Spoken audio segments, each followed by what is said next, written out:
What's up, meatbags? It's the often imitated, never duplicated Tony TGD, joined once again by Carl, my man, Captain Carl. What's up? How's it going? Not much. What's up, bitches?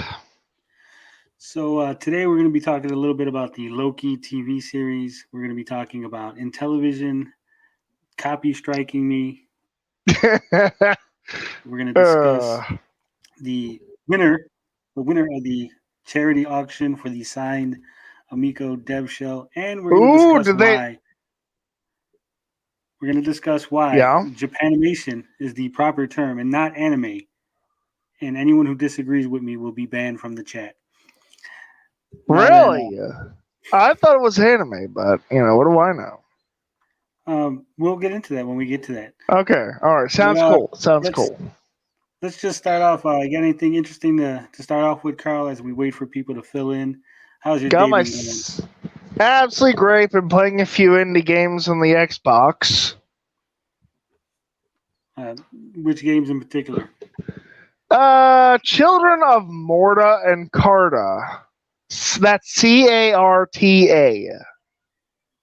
I've never heard of that one. What's it about? Okay, so Carta is basically, from what I gather, you're navigating these maps and you're kind of fitting map pieces together. So you're you're navigating a map. I guess it's like kind of a puzzle game, I suppose, an exploration puzzle game. It's the best way I can describe it. It's really a chill game. You're not under any pressure. It sounds like a interesting little game. Have you played it Yeah, long? I just started playing it today. Honestly, it's not bad. If people have Game Pass out there, I'd recommend trying it.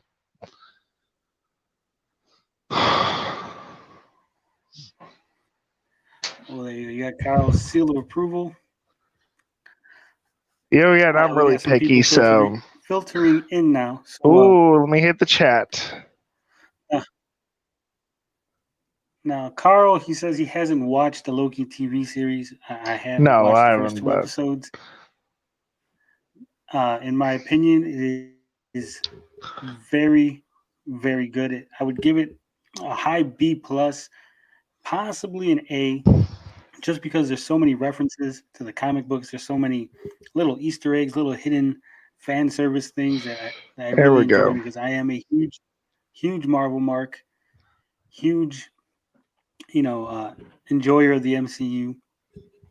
So if you haven't checked it out, there might be a few spoilers in this little discussion here.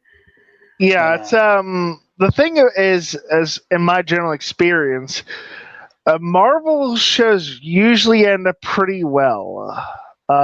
They do pretty well. They last at least a few seasons.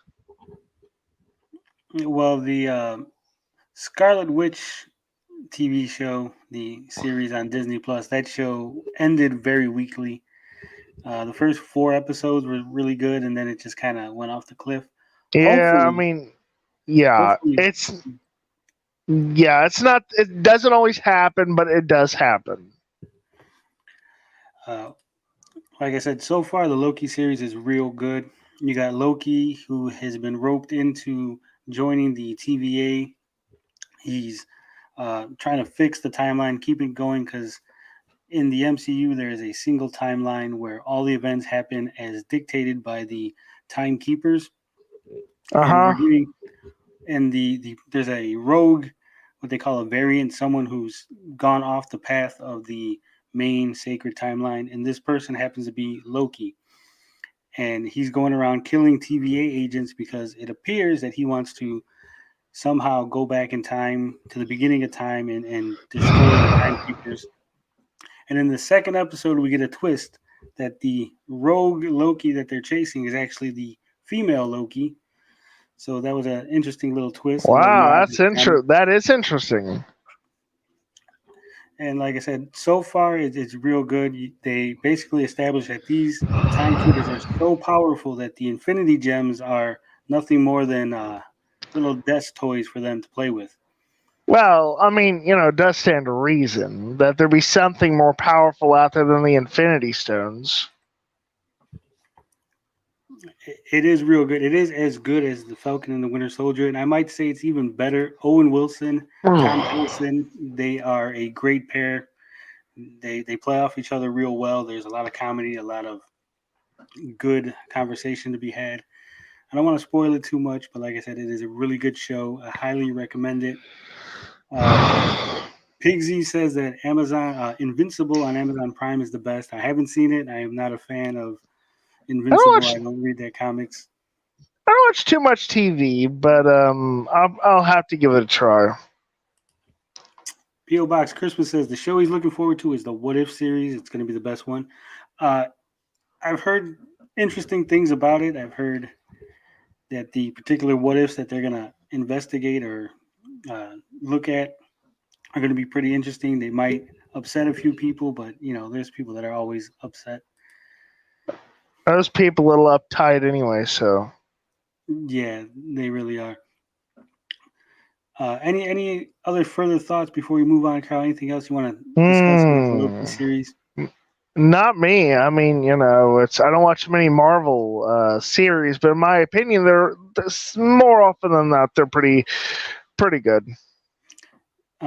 Did you do your homework from last week, Carl? I told you to watch The Office. Did you do that?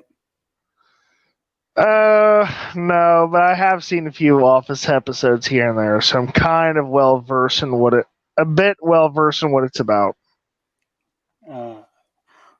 Well, just so everybody knows, Carl is the Dwight Schrute to my Jim.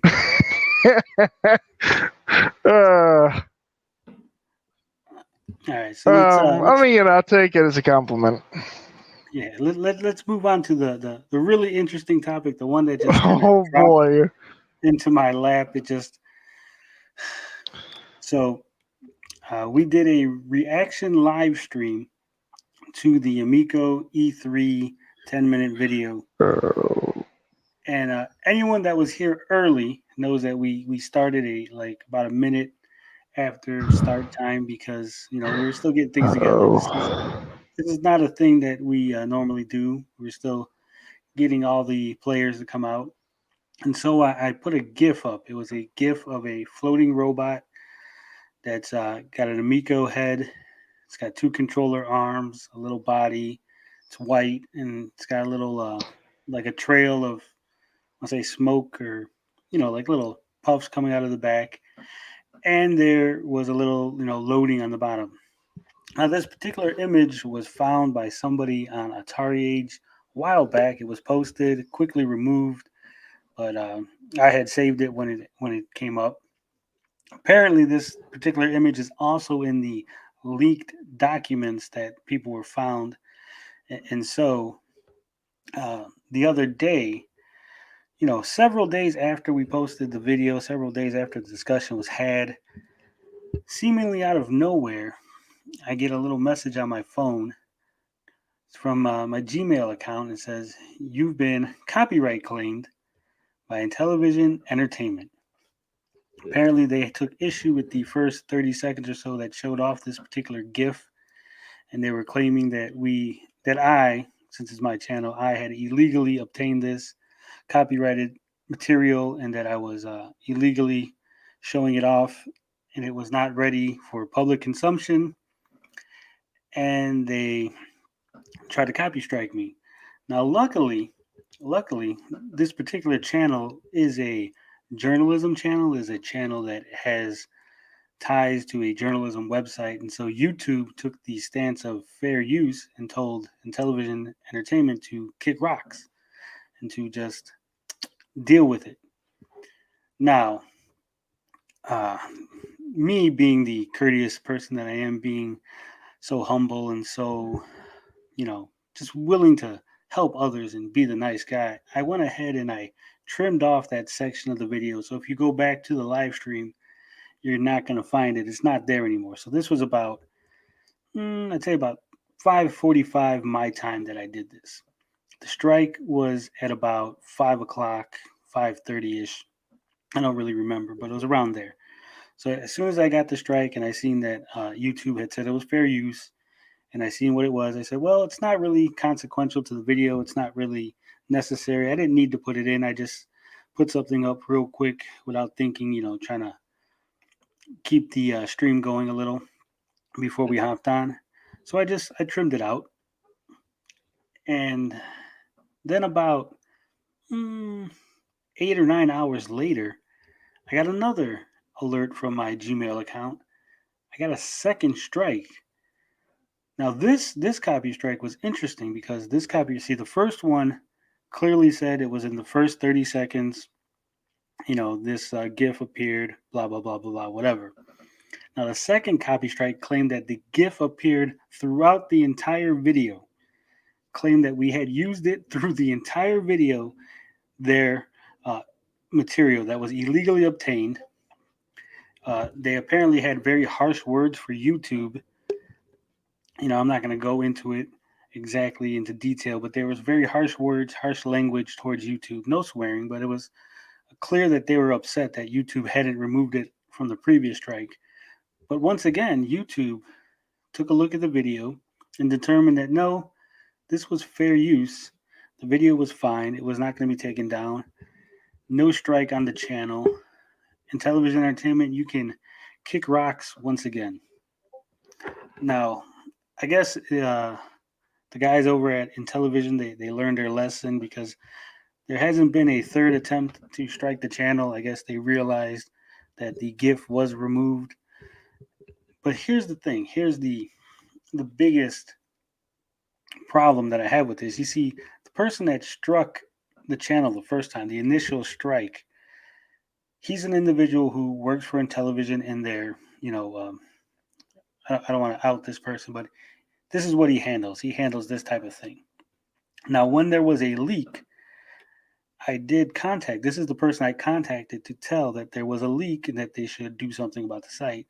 He had thanked me. He said that, he didn't understand why there was a feud between me and Tommy, and that, he wishes the channel the best and he hopes that I enjoy E3.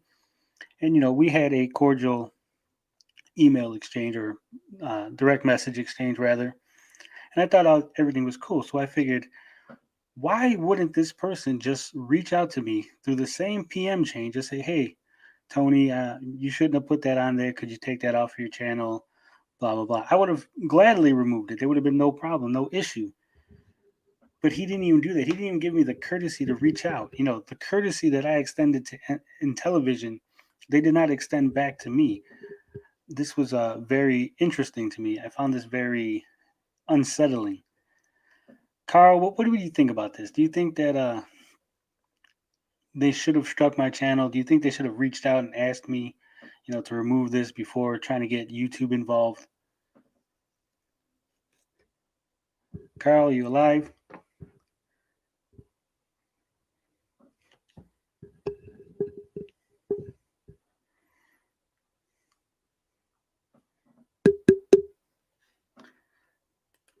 Well, apparently we've lost Carl, and I'm not sure where he's gone. But chat, what do you think? Do you think that they should have contacted me? Do you think that they should have said, hey, does the person in question blast brass environments? No, that's not the person you're thinking of. Don't worry. So 1 second. Oh, okay, Carl. Apparently, Carl had some kind of issue. Easy G saying I put Carl to sleep. I do have a smooth voice that puts people to sleep. It does happen. Sorry about that. StreamYard went wonky on me. Sorry about that. It's quite all right, Carl. So what do you think about the situation? Do you think that they should have reached out to me maybe to try to clear it up first? I think they should have been extremely civilized, not went through all those cheap tactics. Go ahead, Carl. Well, I mean, in my experience, both the fans and Tommy can be a little I'm trying to put this as politely as possible, obtuse maybe. Kind of like, clicky, I guess. So it impacts their judgment. And remember, Tommy Tallarico is a Richer who lives in California, a double threat if there ever was one.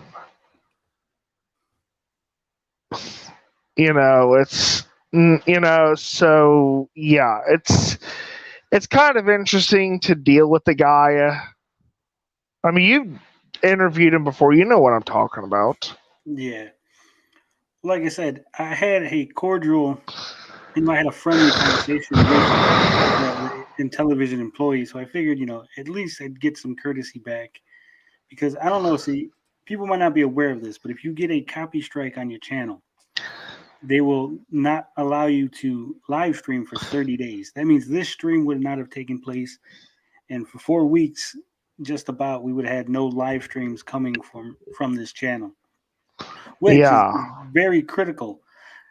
And I'm thinking that this was an excuse. This was their way of saying, you know what, we got him. We can strike his channel. We want to get rid of him. We want him to stop making these videos, stop doing these live streams. Now we have a good excuse to do it. People won't think that we're in the wrong. They won't think that we're silencing critics. They'll just agree that we were doing what was right to protect our IP. And like I said, I would have been silenced for 30 days, which probably would have been. Can I do my bad guy voice? Let's hear it, Kyle. Finally, we got him. He will never bother us again. There you go. Sorry. That's probably what they were thinking. They were probably they hit the little button. They sent it off. They were clapping. There was a lot of back patting. Mustache twirling was being had. But unfortunately, YouTube, which doesn't really do this. This was what was surprising. YouTube took my side. A channel with 163 subs right now versus Intellivision Entertainment, which is a multi-million-dollar company. So obviously, when YouTube looks at these things, I've seen big channels, channels with hundreds of thousands subs, they get struck by some company that doesn't even own the IP, and somehow the copy strike holds up. But in this instance, the copy strike was so ludicrous, so ridiculous that YouTube itself had no choice but to tell them it was fair use to go kick rocks. Not once, though, twice. That should just tell you the level. The level of it's really strange that they took your side, too. Exactly. It is very, very strange. I think you got some fans. Yeah, it's almost like Susan watches these videos, Susan Wojcicki, she's probably watching. She's part of the Meatbag Nation. I'm going to send her an official Amico No Access shirt. Susan's on Team ANA. Like I said, this side of the fence is funnier.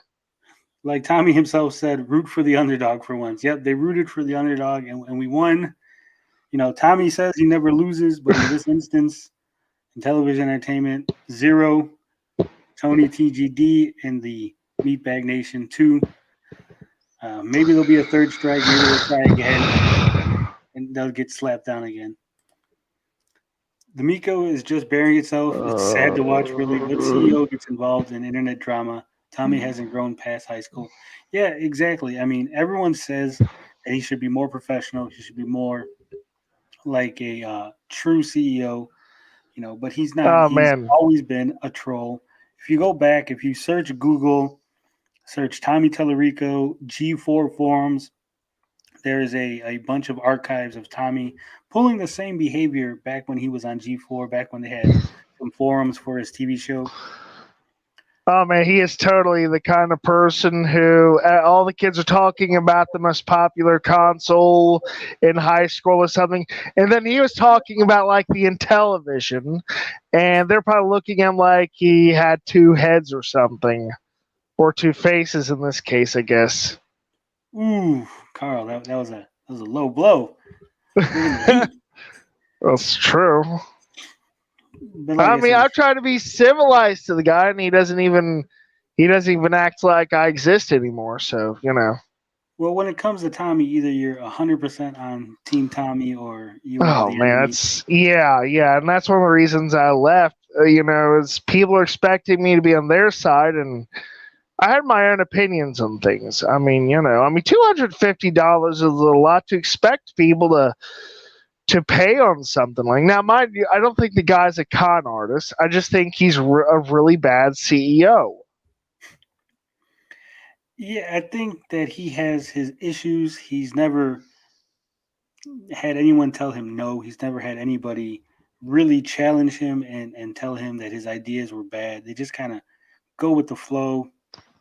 I've heard lots of things. I'm not going to discuss the rumors and stuff that I've Yeah, heard.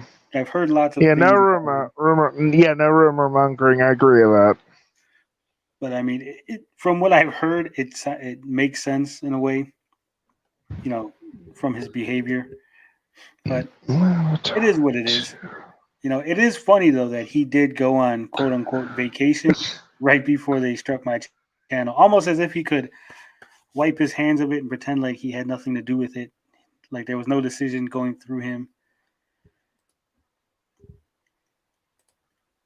It says you have folks confessing their love for Tommy. It's a cult, 100%.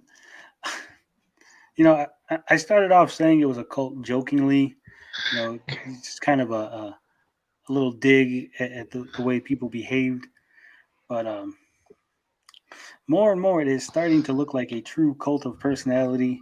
Tommy can do no wrong. His contradictions are just dismissed. I mean, yeah, it's like he does have the personality traits needed to be a cult leader. I'll say that much. Cult leader, politician, what have you. And here's the thing, I have no hate towards Tommy. I have no hate towards the I don't Amico. hate the guy either. I don't hate their fans. It's just very frustrating when you see, blatant disregard for truth, blatant disregard for misleading the public, for him making statements that are obviously false, obviously untrue, such as the Jay Allard situation. You know, there's no big deal with you coming clean, just saying, hey, he left. It wasn't a big fit. It wasn't a good fit, rather. There's no shame in just admitting that you tried something and it's not working out exactly how you expected and you're having difficulties. I mean, we would be rooting for him. There would be no A&A. There would be no Amico, no Access, no this side, that side. We'd all be rooting for him if he just had some humility and, humbled himself. I They mean, and say I've that. like said, I've seen the stuff you said about you, so I don't say that kind of stuff myself. Yeah. I mean, that's the funny thing. That's the very um, weirdness surrounding the whole situation, because I bet if you listen into their conversation, if you were a fly on the wall in the behind the scenes of the Amico fans, they would be saying so many hideous and horrible things about us. Where conversely, if you were on the side Oh, here, if you're on I this know side, I know they were bad mouthing me. They were likely bad mouthing me, and I judge that based on the fact that Saggy Melons put me on block, which surprised me to be honest. yeah, I try. I left them behind so they wouldn't get caught up in all that awkwardness. I don't like to force people to pick sides. and it's totally understandable. And here's like I was saying, Mm. this side right here, this quote unquote side, we don't talk shit about them. We're not, making fun of their personalities, their personal hygiene. We don't make fun of the way they sound. We don't make fun of the way they look. We discuss the Amico, yeah, and we rag on the Amico, the item that is being sold for $250. But that's what we do. Now, are Now, there outliers? Are there people in the crazy fringes of YouTube that do things and say things? Sure, there are, but we don't accept that. They're not in our group. We do not hang around with these people. They do not come on our live streams. We don't talk to them. They're not our friends. So the whole idea that we are some evil, force, in fact, most people, a lot of people on this side of the fence, on the critic side, there's probably more of us that have the pre-orders and some kind of investment as far as wanting the console to succeed, because I know that people like Beefy, he has a pre-order, I have a pre-order, you know several other people that are on the anti-Amico side, quote unquote, they have pre-orders. So this isn't just us being terrible people, this is just us being Yeah, and consumers that have some kind of education, consumers that are trying to make sure that the product that they're being sold is the product that they get. And on this and side, we don't. I gotta give it to a lot of people out there who they were on one of Tommy Uyamiko's videos and they're talking about me and they were not disparaging me at all, which I gotta say I'm grateful for that. They weren't being awful to me, which it's kind of comforting, I gotta admit, and yeah. Well, I stand corrected. Mr. Beefy says he not anymore. I got my refund. Beefy's got a refund. He's no longer getting that Amico. But like I said, on this side, we don't care if you like it, if you hate it, if you like Tommy, if you hate Tommy, if you like me, Yeah, if you hate me. We I don't could tell. pick sides. We're just here having a good time, you know, talking shit posting, making some memes, just having fun, enjoying the day. We are not sad individuals who are jealous of Tommy and jealous of the Yeah, Amico fans. We're just I will. normal people. Now I will say it's kind of funny that Retro Bro thought Tommy Uyamiko's channel is serious when Uyamiko said so himself that his satirical. Uh, uh, Essex said the lag doesn't exist, and if it does, don't worry about it. um, You gotta love when they do that. P.O. Box Christmas yeah, says Lord Rakin, good point. Retro Rogue basically did the same thing. Yeah, a lot of people are doing this. Well, if it doesn't exist, but if it does exist, it won't matter. And since it doesn't matter, you're not going to notice it. I mean, you can't keep moving the goalposts. You can't keep getting away with it. And that's what we're here for. We're here to hold people's feet to the fire, to hold them accountable for the things they say. And it's funny. It feels like a lot of these guys are trying to distance themselves from past statements, trying to distance themselves from the Amico, fearing that their channels, their reputations, their credibility is going to be shot when this thing comes out and it flops very, very hard. Not that we want it to flop. Obviously, it doesn't matter to me. If it does good, my channel will just do better because people will be interested looking up the product, and obviously I'll get some extra clicks out of that. So if they sell 1 million units, this channel will be just fine. yeah, yeah. That's just how it is. Says P.O. Box Christmas says the majority of people I met all took up for Carl the whole time. To me, Carl never seemed to be like. I will say this: there was always people saying that out of everybody on Amico After Dark and on the streams, that Carl, they were always making jokes that Carl broke script. Oh no, Carl broke the programming and he's dropping actual facts. So there were a lot of people that were like, we might not have one of our guys on there, but we had Carl on there, and Carl would at least every once in a while say something that we could appreciate. I mean, thanks. Somebody like I said, I'm a consumer first and foremost. And that's yeah. I mean, it's just like I remember talking about the motion controls, and I think Cyrus got genuinely upset when I said, I need to see the final product before I have a genuine opinion about it, about the motion controls. Yeah. I don't know what happened, and I think when things start turning sour, whatever, like everyone's started talking about their hotel arrangements for that big event. And I was like, what are you all talking about? And so I posted on Twitter like the next day or something about a pecking order, which I still believe there was. Oh yeah, I believe there's a pecking order. There was definitely a pecking order. I could sense it. I'm more sensitive to that kind of bullshit than they probably realized. And I thought a retro advisory board was cool and Geeks with Cash, but they're just as bad as retro. I mean, I try to reach out to them and try to explain things, and I'm more disappointed than anything. I'm not mad. I'm just disappointed. Yeah, I'm going to say this, Carl. No disrespect to you.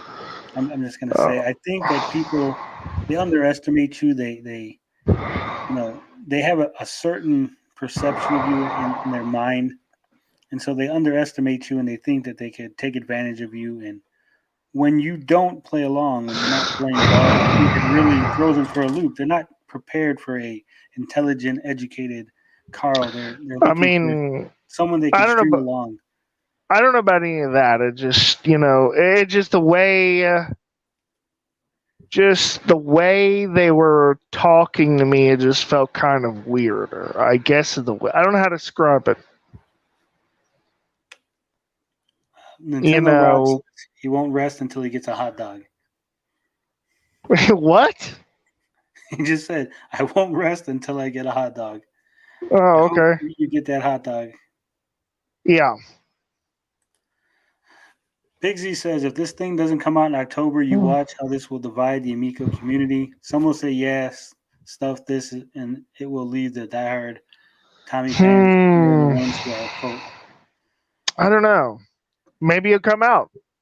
But I gotta think what Mr. Beefy was saying. That's all they had. Maybe they did run out of money. I don't know. It's the researching new console or new technology is expensive. Yeah, there is a good possibility in my mind from everything I've seen that they might, in fact, have run out of money because there was hardly any new footage, as we discussed. The production was really, really bad considering they just hired a new, you know, what do you call Yeah. him? Web guy, video guy. That's what it was, videographer. The production was real low, and Tommy he said that he was working on it like 3 weeks ahead. He was getting ready, all pumped for E3. Then he turned around and changed his story. Said that he basically slapped together something at the last minute. So Why did he have to spend so much time talking about himself? Retro Advisory Board says he will be here 2, 5, or 10 years. It's funny that you say that because he was making a series of videos. The 10 Commandments, the 10 Ideals, or whatever the fuck it is. What do you call it? Tenants. Tenants. There it is. The 10 Tenets of Intellivision, and he got to 2, and then that was it. The tenants died. So I don't know if that was maybe Tommy told him, hey, you gotta hold the videos back because it's not coming out. We need these videos to coincide with the release, to get people excited, or if he just kind of you know wasn't having fun. It was too much work considering the payback or the Well, attention. Retro Advisory Board is pretty busy all by himself, even without the Amico stuff. So maybe he got too busy to do videos. I don't know. I mean, that could be it, but it's always weird if you have time to be on a live stream for 4 hours, 3 hours, 2 hours, 2 or 3 times a Yeah. week. You know, maybe you say, "Hey, can't be on the live stream this week. I got to finish up this video." If that was where your priorities lied, if that's where you were really looking to do. I mean, I have that problem myself where I'll say I'm going to do a bunch of stuff, and then I end up doing nothing because I'm a lazy bastard. Yeah, it happens. I'm kind of lazy myself, so I kind of empathize in that. Sympathize, whatever. PO Box Christmas says, I think they are shooting to be able to get some units out to investors There's no way they will fill It's orders by October now. It's clear they provide no real hope for delivering. I'm going to stand by the fact that I don't think they're getting any units out early. I think it's going to be one, manufacturing push. I don't think they're going to try to do an Atari VCS if soft they launch. if they do a soft launch, it'll be all the VIP and Founders editions first and foremost. That's what Tommy said. Tallarico said at least. Yeah, I don't believe it because, like I said, there's he's not going to be able to control the reviews on the thing. If it's not perfect, there will be some people that are going to come out and say that it's not perfect. There's going to be bad reviews. He I knows mean, that the second that there's bad reviews, people like us are going to pick up on it. Kotaku, Polygon, all those places are going to get their hands on a review unit or a you know, early unit. it's really weird that he changed the design. And I know the designs were computer generated at first, but at the last moment, it feels like he made this change. They made the changes to the white and purple ones at the last moment. Yep. It struck me as odd. I agree. It was an odd change, an unnecessary change from my perspective. I don't know. Maybe there's a cheaper plastic, and that's why he made the change. I mean, Luke it's C. Skywalker. possible. Luke C. Skywalker says the chip shortage is just a new excuse to use for a delay. Sadly, too many are using this as a crutch at this point. Yeah, it's always odd because we don't know exactly which chip he needs. Some people might know because they took a little sneak peek at the leaked documents, but it I doesn't seem mean, like those particular yeah. chips are in high demand. You know, I don't think those are the chips that are being used by Sony and Microsoft. It'd have been cheaper if they just released one standard color and done like a skins release. Had skins for it or plates. Yeah, says Laser Active guy says in the party vid they said they did not have the chips and 1 month to find them for October launch. Prior, he said not 100,000 and only 40 to 60. So if they didn't have the chips, this is what I'm talking about. He'll say something like, "We'll know by June. June is the last day. June 1st. If we don't know by June 1st, then that's it." And then it'll roll around to June, and he'll be like, "Well, we got until July, to know." And then July will roll around. Well, we got until August. You can't keep moving it back. Shipping is going to take what it takes. Manufacturing is going to take what it takes. You can't just magically make up numbers and dates and keep pushing things back and hoping that no one's going to notice that you're delaying. I mean, prior to all this, he said July 1st, they got to be, manufacturing by July 1st to get out by October. So the other day, I don't know why he's saying that they still have a month just to get the chips. I mean, does he have a month to have the chips, flown in, shipped in? Because you can't just, order them a month from now. You have to order them. They have to be delivered. They have to be inspected. You have to make Yeah. sure you have the correct number of chips, that they're the correct chips. You know, Oh, I want to say this for anyone, and I was kind of doing a checkup on eBay. Did you know that Nintendo Switch Lite consoles are 150 on there? You yeah. could buy, if you have two kids, you could buy a Switch Lite for each of them, and it'll be just more than one Amico, and it'll have all those games. The only problem with the Switch Lite is that it's a complete handheld and it's not. You can't dock it. I You mean, have to. It's not. but most kids don't care. I mean, honestly, I love my Game Boy Advance, Game Boy when I was a kid, so Yeah. or whenever I got it. Luke Skywalker says it's obvious that no units have been made when you're still having console redesigns this close to launch. I don't believe that Yeah, that's what I any was have been made thinking. other than the dev and demo units. Well, here's the thing, Luke. The demo units, the original demo units, according to a source that I may or may not have read, According to that, the original demo units were actually nothing more than just boards where they were actually off the shelf boards that they said, hey, this particular board here is very similar to what we have, and this other board is also similar. So you could use either one of these two boards to make your game, try it out, and it'll basically be like running on an Amico, except this one has the wrong amount of RAM and that one had the wrong amount of something else. It was like it was like two out of the three things that they needed on the board were good, and there was just one that was a little bit different. But basically, you could get off the shelf boards to demo these games to make your games. Yeah, anything is possible, but it's just really weird. And I mean, not showing all games, not showing all six-packing games during the presentation. I said this before. I'm going to say it now. The way I would have done it was I would have said, hi, I'm Tommy Tallarico. As CEO of Intellivision, I'm proud to present to you the Amico. And then I would have done a montage and kind of like a count up of all six packing games, revealing the sixth one. And each game footage, from each clip would have been gradually longer to kind of build that up. Here's what I would have did, Carl. Because I would have did in true Tommy fashion. I would have came out. I would have said, my name's Tommy Tellerico. I would have then walked behind me, picked up a Switch, and smashed it on the ground. Said, fuck Switch, Amico, bitch. And then showed footage. I mean, yeah. Why not? Yeah, I mean, the thing is,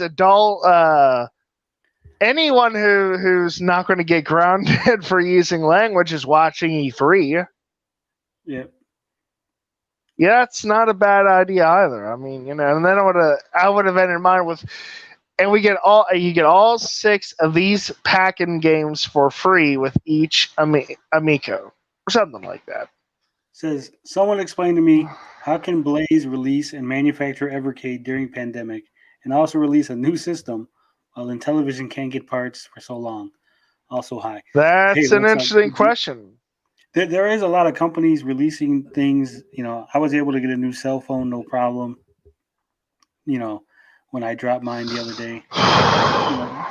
There's a lot of companies still releasing things they've adapted. This pandemic, these shortages, they're not new. This isn't something that just cropped up overnight. Anyone with any business experience, anyone with any manufacturing, logistics experience, he supposedly has a team that has all kinds of experience doing this stuff. Yet somehow none of them seen this coming. None of them warned Tommy, hey, we got to order these parts, a year in advance. We got to get this shipping done. We got to make sure that we have everything set to go so we can get out 10/10/2020. And then he said something like, let's go and ride on my Ferrari. he, I'm sure he tried to finagle, wheel and deal, but that's not how the real world works. You might be able to impress some YouTubers by telling them that you want a Guinness World Record, but that's not going to get you the chips you needed, the parts you needed. The boats are not going to drive faster because they got Tommy Tellerico's parts on them. Yeah. Says the reason you saw renders is if you watch the E3 video, only one unit has controllers. All those shells in the video, I believe, were old ones we've seen and not final. Yeah, he had no final unit at the E3. He didn't turn it on at E3. It was all old footage of people playing from, previous videos. I believe demo units, they do have manufactured, but shippable units, no. I don't think they have anything that they can sell to customers. Luke Skywalker says, I can believe that. I'd imagine that the tech inside isn't very different from anything else out there. Again, referencing that little bird that had discussions with me. Sorry if you could hear that. But, the little bird that discussed these things with me, basically, he said that there's a list of cell phones that were equivalent to the Amico. listed Even by as television. even I've said that it's basically equal to an advanced gaming tablet. Yeah. So I mean, and once again, it's not a big deal. It's not about what the hardware is, more about what you do with the hardware. You could have really nice looking games. I mean, Breakout looks nice, so you can do some good looking things, some good looking games with the hardware that they have. Hmm. It's just really strange that he's so adamant about not letting anyone know what it is. Almost like he's It's embarrassed by it. just so weird that he's not telling anyone about the physical media. And allegedly, Retro Bro and Cyrus and I think a few others know about the physical media, but he's just not telling anyone else. Says if you go back and watch some of the Amico videos, there are two in particular. Piece those two together, and you have the Amico E3 show almost. Yeah, exactly. He used old footage from the August event and Oh the yeah. 1010. But like Carl was saying, the physical media now, a lot has been said about it, about how it's uh, digital but also physical. Now there are certain laws, and we discussed this. Consumer laws in Europe are different. You have to have things labeled a certain way when they put them up on Amazon. They have to say what they are, and they are labeled as code in the box, which are what other things where it's just a code in a box are labeled exactly the same. So even if through some sort of NFT technology, through blockchain or whatever, that you're able to turn your little card, your little trinket, your little Amico, Bibo, whatever the fuck it is, into a actual physical media where the game is stored on it. If you have to activate that thing using, the internet, the Intellivision servers, then it's not physical media. It's not true physical media, and people No, are it's being very upset. definitely the way I understand the way it works. It's basically something like the amiibo, and you scan it, and it uses the internet and all that other stuff. And that's the way I understand it, at least. Yeah, and like I said, um, if you need the internet to activate these quote unquote physical media, there's going to be a lot of people that are upset. There's going to be a lot of people in places where they don't have the internet or they don't want to connect the console to Yeah, the internet, yeah, or and where they're thinking they're just going to my pull it out of fr- the box. Some mom's just like, hey, this is a simple plug and play. I can just pull it out of the box, buy some physical games, give them to the kid. Boom, boom, he's all set to go. And turns out he's not. There's going to be some pretty upset consumers. I know someone who where he lives they have limited internet, so he doesn't download a lot of the stuff he plays, like his PlayStation 4 games. He plays them out of from the disc usually, so he doesn't have the internet to update them.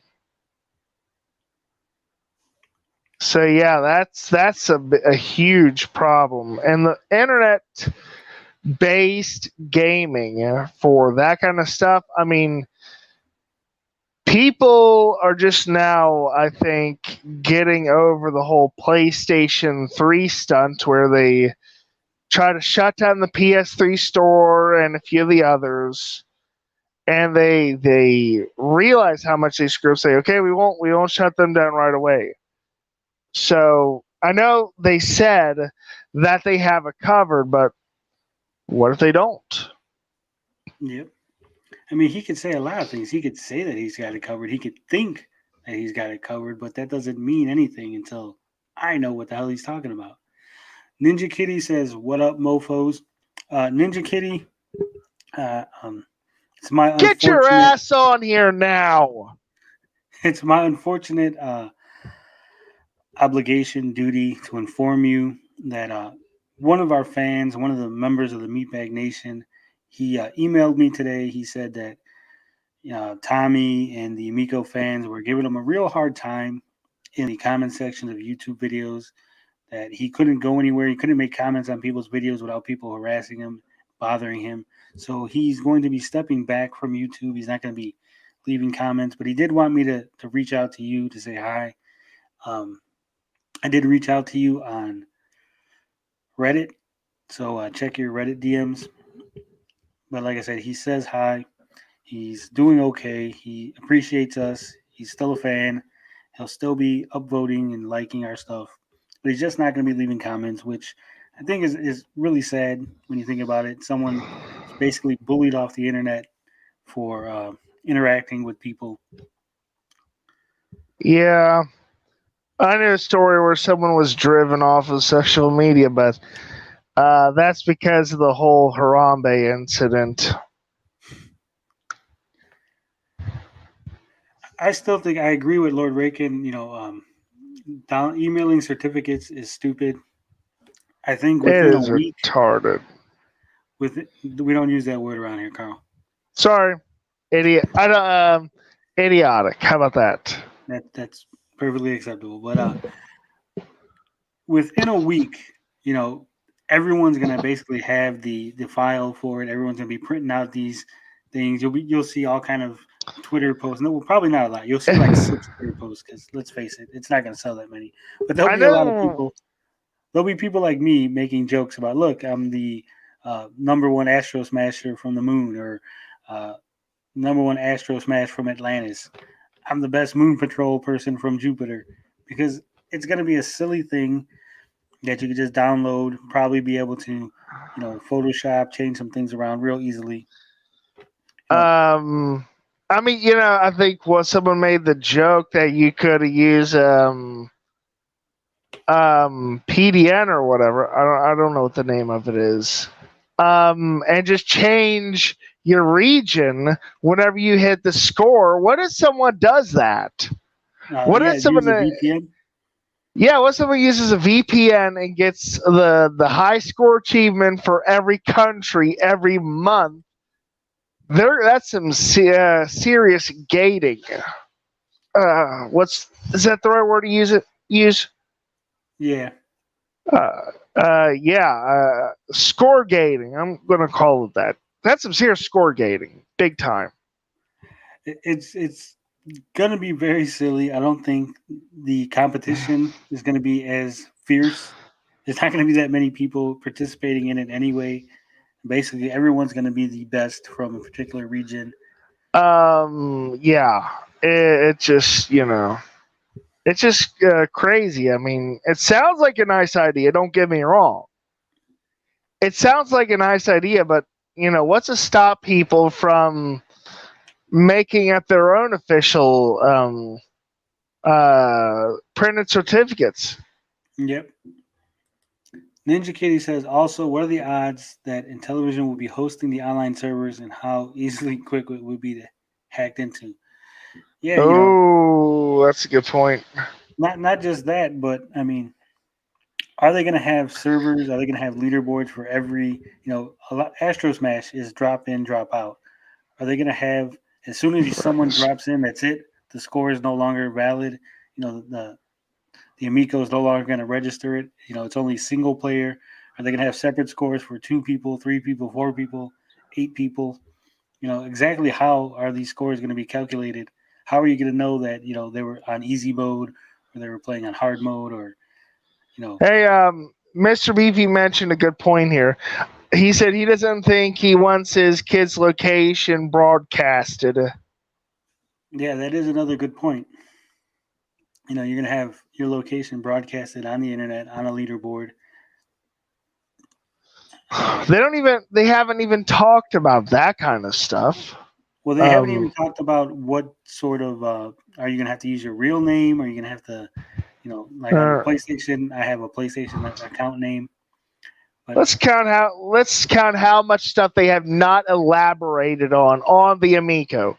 Let's hear the controllers, more specifically the way they transfer games, the leaderboards, more specifically the regions, child safety features, etc. What else? Oh, yeah, the physical media. Yeah, can I get a high score for playing on my cell phone instead of using the controller? Are there going to be separate leaderboards for controller versus cell phones? That's an interesting point. Yeah, that it's just they have not. That's too many things they have not elaborated on. Also, do people with a Karma engine get separate leaderboards? Well, here's the thing, Lord Raken. All Tommy games have the himself, Karma engine. Tommy himself has said that the Karma engine was just, quote, some bullshit that we made up, unquote. It's not actually a engine. It's not actually getting trademark, patent pending. There's no patent for it that I could find. It's actually just a quote unquote philosophy and way of doing things. You I know, thought it's it was a just feature they built into other games. it's actually not a feature built into. It's not an overall feature. It was a suggestion to developers to make the games Okay, in a or way now that I get it. Oh, I'm wrong with unskilled this. players can have a chance against skilled people. Okay, I'm staying correct in that. But what if they use that philosophy on their quiz games? And someone mentioned that. To whomever mentioned that, sorry, I forgot your name. You Yeah, mean what the if they brain start duel? doing that? Yeah, I mean, like the brain duel. Yeah, that's it. Someone mentioned that specifically to brain duel and quiz games they might release, and that's really odd. It is. Um, like I said, there's so much we don't even know all the information about the games that are coming packed in. We know we still don't have the sixth pack in game, which is super secret, top Yeah. secret. We don't know, how many levels are in all the games that are being released, the ones that we do have information on. I thought just occurred to me. What if the six pack in game was supposed to be Earthworm Jim or Dolphin Quest? No, there's no way he would put that as a pack in. Those are the two games that people really like. I mean, Astro Smash sounds kind of cool, but yeah, it's Sean Bernard says, "What I wonder is if the games stay with the controller, why wouldn't you just trade controllers with a friend and keep each other's games?" I think we yeah, discussed this last time. yeah, we did, and that's what I was talking about. What happens if someone brought up the suggestion? What happens if you lose the controller? Yeah, it's my understanding that as soon as you take your controller and tap it onto the other person's, like if I go to Carl's house and I dock my controller, I believe it tells my Amico at home that I'm away, I'm not there. Don't play the games. The games are not accessible. That's my understanding. So it's like if you physically took your games and they weren't at your house anymore, so you can't play them. So I don't think that you'd be able to trade controllers. These five people with alt accounts want answers. uh, I mean, it's just boggling.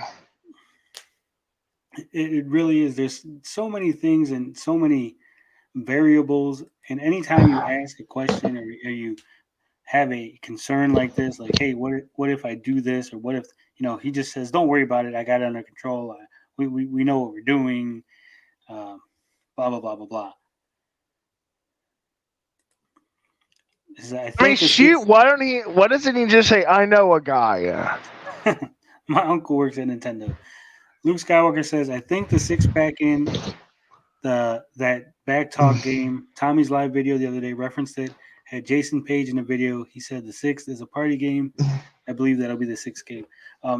That has been the general consensus. Everyone's basically agreed that it is back talk party. Tommy's given lots of hints, but we've seen almost no footage of it. We don't have any idea exactly what it is. I'm Oh, assuming it oh, has something to do with the microphone where you it's either got have to to be say It's got to be Amic. Oh shoot, what is it? Emoji charades. no. It's back talk party, Carl. It's the one in the one trailer. It has like a ice cream cone in it. And Oh, it's got okay. it says you got 3 seconds. I believe, from my understanding of seeing the footage and the name of the game, I believe it has something to do with it's going to give you like a word or something, and then you have to say it into the microphone, either backwards or frontwards, and then the game will judge how well you did or whatever. I'm putting my vote in that I think it's going to be emoji charades. No one's going to buy that. No one bought emoji charades when it was on mobile, so I tend to agree. There you go. It says, even Pat Contry clowned Tommy for the comments about the haters being the same 5 people. Yeah. I I'm also going to mean, suggest that the system will be incredibly easy to hack if they can't lock down basic controller functions, and I'm pretty sure they have not invested in mod proofing it. Yeah, I think that the console will be very easily to hack within a week, maybe sooner, depending on who buys it and who's actually trying to hack it. Plumbers don't wear ties is going to be the 6-pack. don't say that, please. That might be true. Tommy needs to apologize to you for Snafu. Yeah, Snafu was supposed to be a packing game. He said he made a big proclamation on Atari Age. Snafu was a packing game. When I had mentioned that it was a packing game, he told me it wasn't a packing game and that I was a liar, that he never said it was a packing game. Of course, I showed him where he did say it was a packing game. He then threw a tantrum and said that he was having a private conversation with some friends and that nothing that he says on Atari Age is serious. It's just talking. We were talking to you. Yeah, basically. Don't pay attention to the man behind the curtain. Just go about your business. Did anyone buy Evel Knievel when it was on mobile? You can't find it on a Google store anymore. I'm assuming it has now been pulled. You can still find it on the uh, Apple Store, I believe. I mean, I think last time we checked, it was on the Apple Store. There is some old footage of it on Vimeo. If you search Evel Knievel, you'll see it. Yeah. I don't believe it sold many. I think when we found it on the Google Store, there was like maybe 10,000 downloads or something like that. Evel Knievel. Ugh. The 6-pack. Evel Knievel isn't even relevant. The last time Evel Knievel was relevant, he was suing Kanye West, or well, rather, his estate was suing Kanye West. All right. Anyway, yeah. Let's see here. Okay, we got 13 people watching the video. We have 13 people that are sitting here. They're waiting. They're anxious. They want to know, Carl, why did you buy the signed Amico dev kit from the charity auction? I'm not gonna wait 2,000 on that, Grubbish. Just give me a break. So I guess I should reveal the person who did it. Ooh, yeah, I'm curious. Let's see in the chat. Let's see. Anybody have any guess, any idea who the person was? Let's get it out here. Who? I vote Retro Bro. Carl says it's Retro Bro. I will tell you that it is. We got 15 people. They heard charity auction, and we got a couple more. It is someone who has children, someone who is on YouTube. It is someone who is really nice, sweetest guy, very, very intelligent, highly intelligent. Happy Console Gamer bought it? We got, let's see, Grudge Q. We got Ninja Kitty says Phil Adam. Bizkle says Smash. Mike Martinez says Grudge Q. Luke Skywalker, P.O. Box Christmas says Trash JT. Luke Skywalker says Retro Bro Smash or OEB Pete. 56K Warning says Pete the Goat. Which Pete would that be? Would that be Papa Pete? Canadian Pete? Maybe OEB he means Papa Pete. Lord Raykin, the only one who figured it out, the only one who was able to ascertain the identity of the person who bought the charity auction signed Amico. That's right, ladies and gentlemen, we got him. Tony TGD bought the charity live stream Amico. Oh boy, you When love irony, don't you? when it was announced, when I became aware of this charity auction, when I seen it was out there, I had declared that I was going to get it. I said, we're going to get it for the Amico No Access. We're going to go ahead and we're going to put a nice big ANA for life right on the middle of it. And so, gentlemen, as soon as it gets here, we will have a nice unboxing. We will have a signature ceremony where the real CEO of Intellivision, Tony TGD, signs the Amico dev shell. And maybe, just maybe, we might have an accident where it breaks. Who knows? We'll see what we do. We'll see what happens. Dude, you have Scam a review. You have a morbid sense of humor. I do.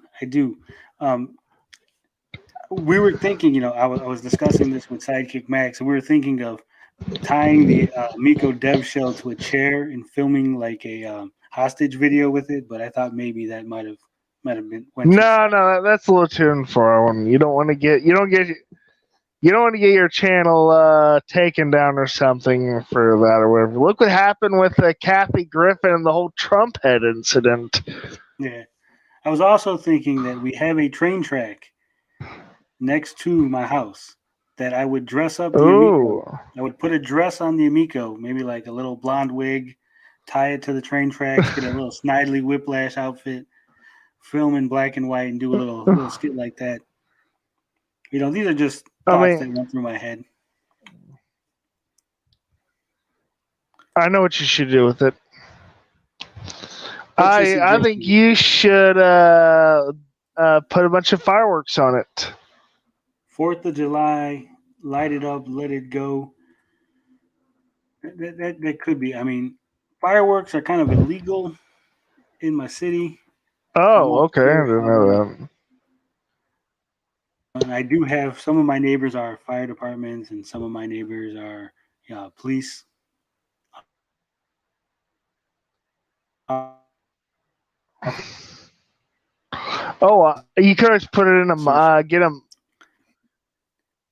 You could always get a microwave and light it up in there. That's legal. Ooh. You're not using any firecrackers.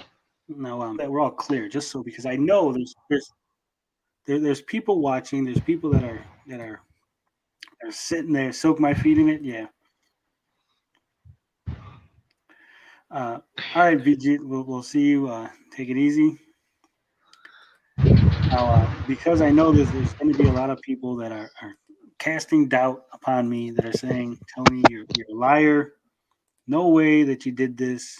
There's no way that you went ahead and got this Amico. So as you can see on the screen right there, I'll make it a little bigger. That's my me signed in to the Chalk Foundation, Chalk Children's Foundation. Item number 123, the nice big green. It says, "You won."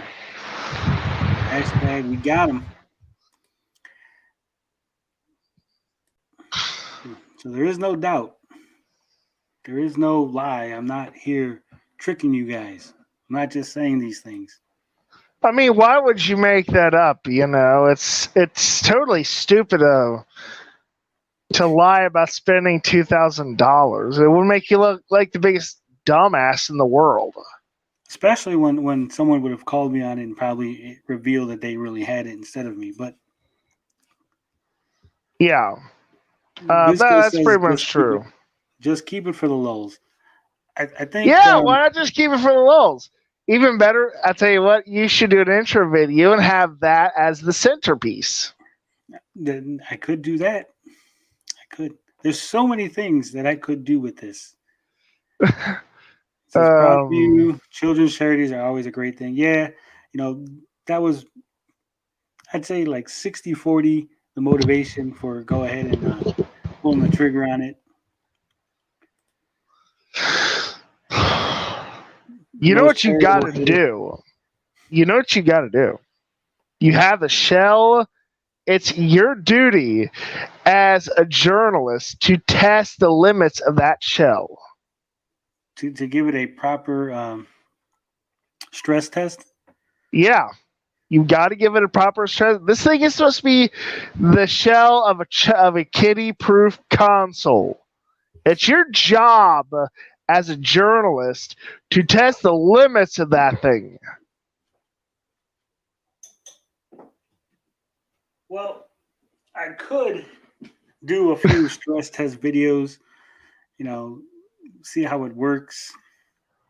Go full Mythbusters on it. Go full.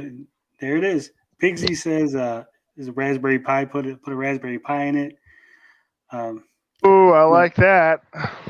With the leaks, there is, like I said, there are leaks where they basically say this board is equivalent to an Amico. So I could basically build myself an Amico.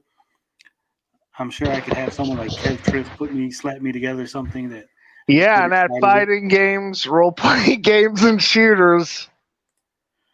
What I could do is I could get it scanned, and I could start producing my own Amico shells.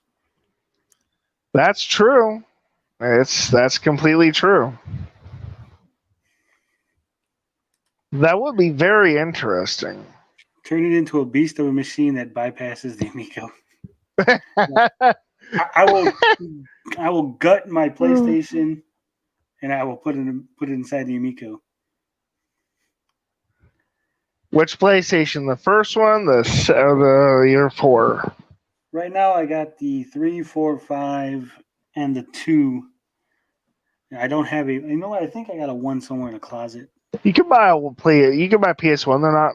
Well, I don't know if they're that. I don't know if the price has gone up or not. To be honest. Says rename it the foot bath shell. You don't want to be sued. Yeah, they would probably try to shut me down if I was selling 3D printed Amico shells. So I'd have to call it a foot bath. I'm selling foot baths that resemble the Amico shell. Yeah. All you gotta do is have a video of you using it as a foot bath to prove your case. That might be some kind of infringement. It might. And all jokes aside, all comedy, just on a serious. I think the fact that I was able to win this so easily, really shows that nobody's really confident in the Amico. I mean, if you thought that, supposedly Smash JT invested $10,000 in the Amigo, if he was really confident in this Amico doing well, you would think that he'd be bidding on this one of a kind item. This, obviously would go up way in value if the Amico was a success. I mean, it'll go up in value if it tanks either way. I mean, that doesn't make sense. And you would think that these guys would one of them would want to show it off in their in their game room on their shelf with all their little trinkets. You would think that they'd be proud to have it. So it makes me wonder why they were not promoting it. They were not actively trying to get it. None of them really said. And they have to send the shell to you if it exists. It's a law. You bought it fair and square. They had it right there on display. So it's going to be very interesting. I would find it very funny if Tommy doesn't see this stream. He's probably watching. No, but it'd be funny if he didn't see this stream, comes back from vacation, decides that he's going to hand deliver the shell, make a nice little fancy video of himself delivering this to the winner. That would be kind of interesting. That would be an interesting video. I mean, yeah, it is kind of amusing. And I think this could put the myth of, the fact that I say that $250 is expensive, the myth that I'm just some poor, broke, homeless individual that can't I mean, afford 2,000 is a $250. lot of money. Yeah.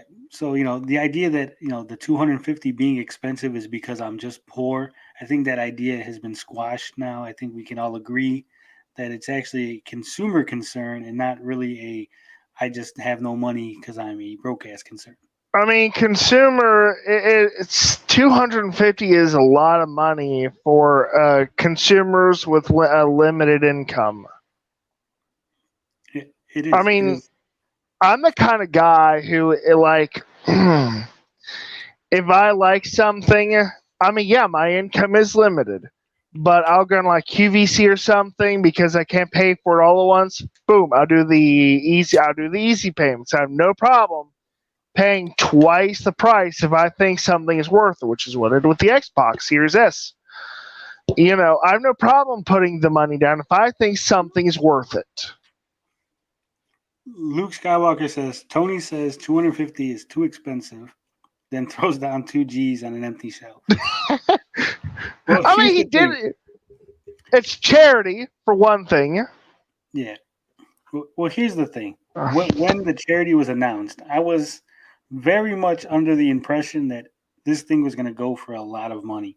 I thought it was going to go for, 10, 12, 11,000. I thought these guys were all going to be falling over themselves to impress Tommy and to be the one to I have the thought show. I thought Retro Bro would have had it, to be honest. I mean, he buys these stupid big TV sets for his stupid retro TV sets and, Yes. and all that stuff. And just. Yeah. So I thought that, I was just going to, I came out and I made an announcement, a proclamation. I was on Reddit and I said, I'm going to get it or I'm going to cost somebody a whole lot of money for them to try to get it. And since I said it, then I had to follow through with it. And here we are. I now have a empty $2,000 signed Amico shell. You should definitely do something with it. Otherwise, it's a waste. I mean, besides the whole charity thing, but you know what I mean. You gotta do something with it.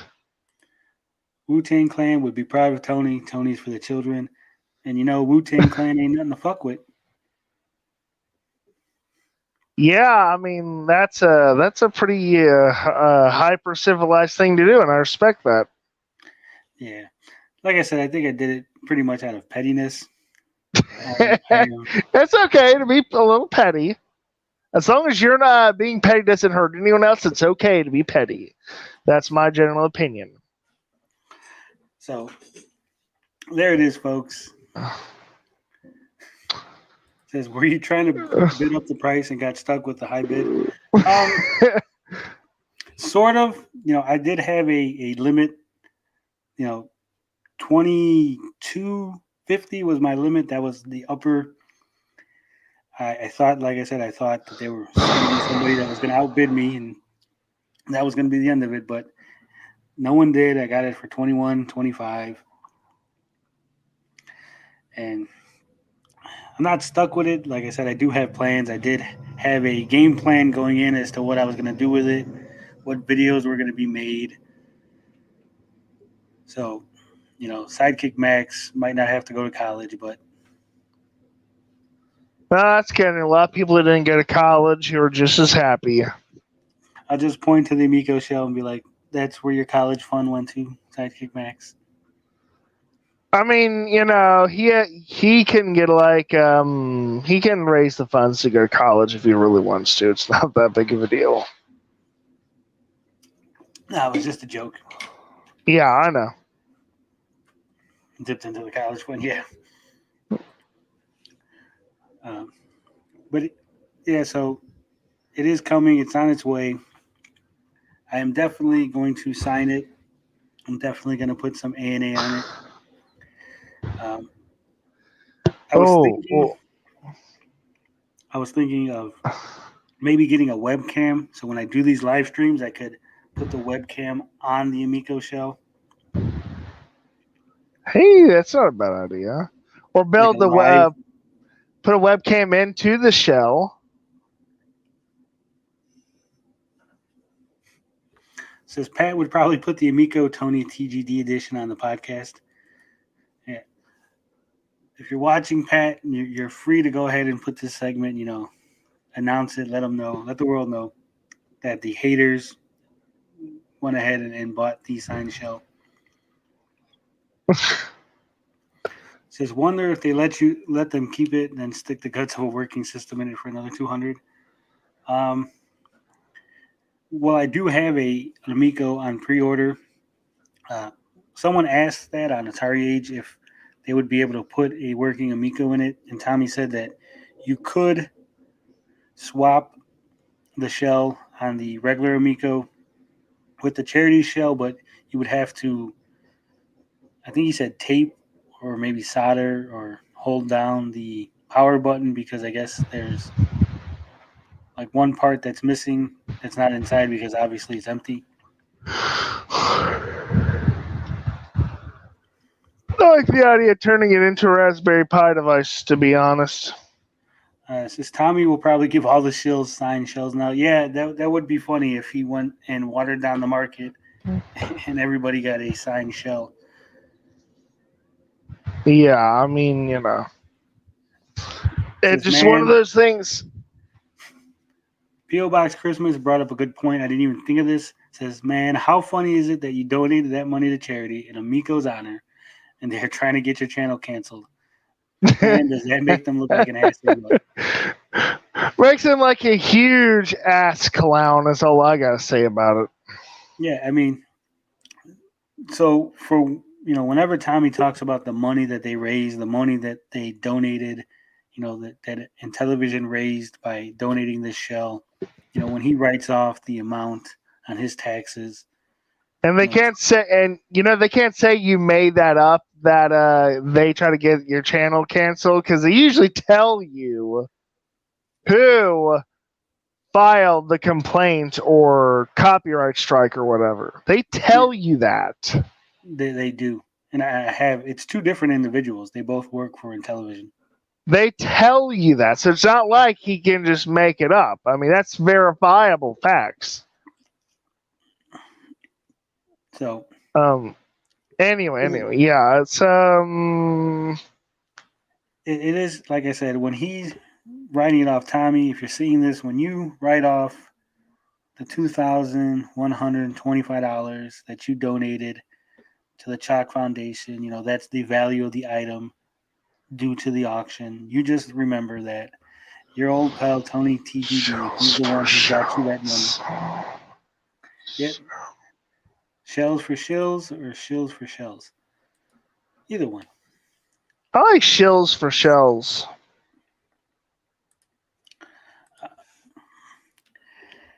But I think it's time we moved on from Intellivision. Yeah. It's time that we discuss something rather important, something close to my heart, something that I've had many arguments over with people like Easy G. Japanimation. The word anime does not mean Japanese animation. It is not a Japanese word for Japanese animation, for a style of animation. It's not a genre of animation. Anime is literally a shortening of the word animation in Japan. That's it. It means all animation. Disney is anime. Sailor Moon is anime. All of that is anime. The word Japanimation is literally a portmanteau of Japan and animation, Japanese animation, Japanimation. It lets you know what region the animation originates from. Japanimation, Japanese animation. Anime just means animation. Any and all animation. We should discuss Afghanistan animation. That is one of my favorite movies, P.O. Box Christmas. I've seen Super Troopers, I'd say about 50 times. I've never seen Super Troopers. Carl, add that to your homework. Watch Super Troopers. It's a fantastic movie. It's great. I'll try to see if scour the internet, see if I can find it. but no promises. But yeah, anime, it just means animation. It's literally the English word animation turned into a Japanese word, then shortened to be anime.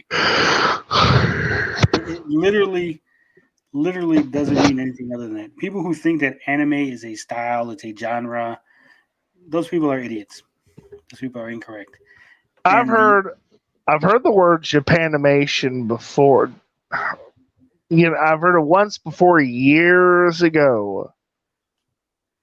About 20 years or so to be exact. But I digress. Bisco says, I see your point, but it's probably an uphill battle to get people to change colloquial usage of the terms. Well, here's the thing Japanimation was the term. That's what people call it. If you look, there's actually an old studio that was releasing films. The hell was it? I think it was Manga Entertainment. They would literally say Japanimation on it. These sections, when you would go into the movie stores to buy Japanese animated films or TV shows, they would say Japanimation. There's old TV commercials from the 90s that say Japanimation. It wasn't until some people in California decided that Japanimation was a racist term. They thought that it was somehow negatively, some kind of negative connotation towards Japanese animators or some convoluted mess. And so they decided that anime was a more socially acceptable term. And they Honestly, I gotta tell you, man, I like anime more just for aesthetic reasons. Is Japanimation a brand as well, or is it only used generally? I think it was at one point a brand, but it was also used generally, kind of like how we use Kleenex or Band Aid. His language has changed in real life, much like it did in Idiocracy. I see people who don't know the difference between geeks and nerds. They're like, check out my nerd cave. Yeah. I always maintain that I am a geek. I am not a nerd. I am very smart, but I'm also someone who likes, superheroes and video games. And I actually do have friends. I did have friends growing up. I wasn't the geeky, uh, dorky nerd, but I was the geeky geek. It says, or how people call every video game system Nintendo. Yeah, exactly. So Japanimation was the local, it was the vernacular for all Japanese animation, as well as the name of a particular studio. And it is, in my opinion, the better term because it does define where it's from. It defines, what I see your style. point. And here's the thing: there is no anime style. If you say, what is anime to you, Carl? What would define? Like if I said, show me typical anime cartoon, what would you say? Probably. I'd probably go as far back as possible. Maybe Armitage third. Probably Matrix. All right, Luke. We'll see you later. Take it easy. So That's my Armitage third. general. If you look at Armitage third, if you look at Akira, if you look at Howl's Moving Castle, um, Porco Rosso, Speed Oh, I hated Racer, Porco. Oh, hated that anime. Voltron. If you look at all of them, there's different styles. It's the one thinking of Astro Boy. True. They're all different styles, yet they're all anime. How is that possible? So anime can't be a style. It can't be a single style if there's so many variations in the style. Yeah, well, So, I'm an uncultured boob, so so anime. When people talk about anime, they literally just talk about Japanese cartoons, Japanese animation, and Yeah. once again, that brings us back to why Japanimation is the better term. It is the correct term. It is the term that we started with. It is the term that I use. It is the term I grew up with, and God damn it, I will yell at the clouds until we bring it back. I mean, it just I didn't really ever think about it, to be honest. So I just went with whatever is easier for me to say. Because I stumble over my words a lot. Yeah, I stumble over my words too, but this is a word that I am very adamant. P.O. Box Christmas says Macross Robotech is a good example. Yeah. Harold says he had Akira, Vampire Hunter D, and Ninja Scroll on VHS back in my teens. I had all three of those Robotech. too. Robotech is a bastardization of Macross. Thank you very much. It is and it isn't. I mean, it's Robotech is what Be, Macross. It's like three different shows put together, isn't it? yeah, but because of Gold Harmony's intervention, we missed a lot of the good Macross anime. That's Japanimation. That's my Yeah. That's my reasoning. It says, wasn't the Animatrix a good example of a bunch of different styles using the same basic story? It I saw was. that. I've seen it only like once, I think.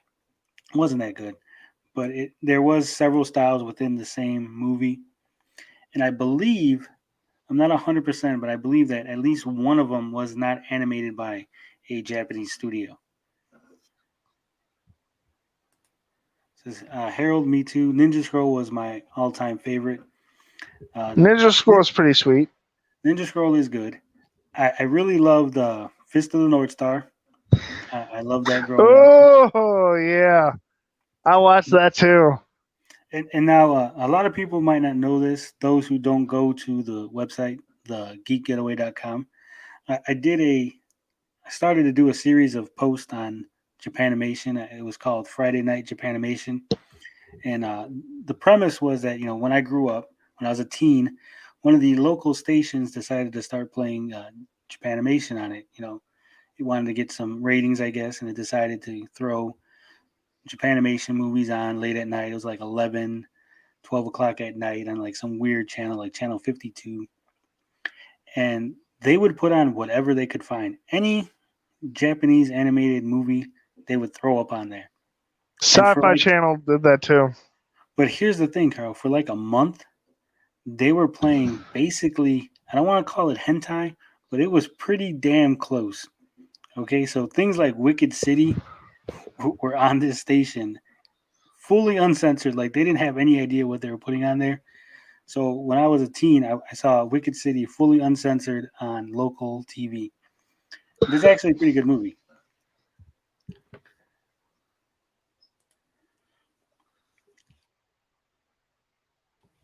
Legend of the Overfiend, that was another one they put on there. It is more adult natured, decent movie. I wouldn't recommend you watching it with the family though. I'll tell you another one. Genocyber. Yeah, I never did get to finish that one. I saw the trailer. That looks cool, and I saw it there, and it's my family. My parents made me take it back. so Fist of the North Star is the shit. The PS4 game is a lot of fun. I haven't played that PS4 game. One of the guys for the site reviewed it. He said it was really good. I'm It's probably gonna. basic. It basically uses the Yakuza Zero engine, but it's got but it's got quick time mechanics, and I found the racing track really hard to see, so I never got to finish it, unfortunately, but it was really cool though. Yeah, so based on that recommendation, I might check it out. You So, gotta get it. P.O. Box Christmas says, "Did you guys ever watch the Ninja Scroll series that came out years later than the movie?" I I never did knew there not. was a Ninja Scroll series. I heard about it. I think at that time I had probably stopped watching anime. There was a 10-year period where I really didn't watch it. Japanimation. Yeah, thank you, Carl. There was a 10-year period where I stopped watching Japanimation. So, I am trying to get back into it.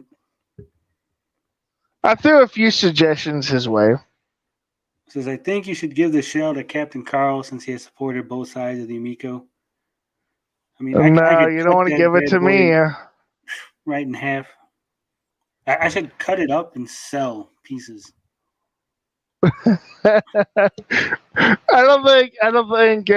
think collectors generally want stuff in one piece. I'll be like, who wants Tommy's signature? I'll just cut it out. That's true. You could just sell signature, see how valuable it is. Go to the gold and silver pawn shop in Las Vegas, and get that sucker checked out. Uh, you know what's a good anime or a good Japanimation, rather? I'm screwing up myself. Uh, See Grappler what? Baki. Grappler Baki. I've It's on never heard Netflix. of it. It's basically it's a Japanimation where it's a high school kid. He's the strongest. Fighting, yeah. Yeah, he's fighting. He's the strongest kid in his high school in Japan. It's really bloody, really good. A lot of action. Let's Bisco says see. it's so powerful by itself, it needs to be broken into pieces and spread around the world like Dragon Balls. Yeah, the Amico shell, The power sword. there's too much power inside of it. It has to be broken up. It has to be destroyed and It's only. separated. I know what you need to do with it. It's only fair since they had since the power sword was split between Skeletor and He-Man. You've got to give the other half to Retro Bro or OEB Pete. You know, a lot of people don't realize that. A lot of people didn't know that. I'm glad you knew that, Carl. The He-Man Power Sword was, in fact, split in half. That's why the original toys came with a sword that had a flat end on Skeletor and He-Man, and you would put the Oh, I two mean, swords together. and I tell you how I knew because we had that He-Man with the stop animation VHS tape, and that's how I knew about it. I Because was a I huge think it was like Trap Jaw was too powerful, so He-Man and Skeletor had to join their swords together to defeat him. Yeah, I was a huge He-Man fan growing up. I loved the He-Man cartoon. Loved Oh, the did you hear about? 2000s. Did you hear about the Netflix He-Man that's going to be in later July? Yeah, I've heard about it. I have to watch the She-Ra now, I guess, because it's connected No, to it. don't watch that one. You don't recommend the She-Ra series? No way. No way. It's that show's been politicized. You don't want that. I don't care about people that politicize things. I'm not worried. It's not the She-Ra you used to watch. Let's put it that way. Well, let's really lay it on the table. The She-Ra from the '80s was a garbage cartoon. It was the You think He-Man was so? a garbage cartoon. Both of them were garbage. I'll tell you my favorite He-Man cartoon is probably the New Adventures of He-Man, because he actually finished the damn thing and it actually had a consistent plot. Well, the original one was just made to sell toys. If I had to say which one I actually liked, Ulysses 31, I think that I generally prefer any cartoon that actually has an ending. Thundercats actually had an ongoing story, so those are the kind of stuff that I loved. The Centurions, I have the whole complete series of the Centurions. I love Thundercats too. Thundercats. I think I still got a bin full of old He-Mans and Thundercats and Oh Ninja boy, Turtles. those are valuable. I don't sell stuff like that. Harold says I Not was not a just fan of the Castlevania series on Netflix. I've yet to watch the last two seasons. I started watching that. Me and Sidekick Max, we were watching that. I think we got maybe 4 or 5 episodes in, and then we just kind of, eh. It got really boring. It wasn't as good as I thought. I watched the Voltron. I was a big fan of Voltron growing up, so I watched that series, and the same thing. Like I think I got to like the last season, and then it just kind of petered off, and I haven't finished it up. So there's a lot of things I got to catch up on. Doing these 2 hour live streams, it takes me like 3 hours to generate the content. It takes me another hour to set up the stream. It takes about 4 days just to get in the mindset to do this. It's a very stressful and very hard job, and so I don't have a lot of time to watch TV or some shit like that. I don't know. Anything else you got to say, Carl? No. I think What was your first anime? Sorry, Japanimation. the first Japanimation I can remember watching.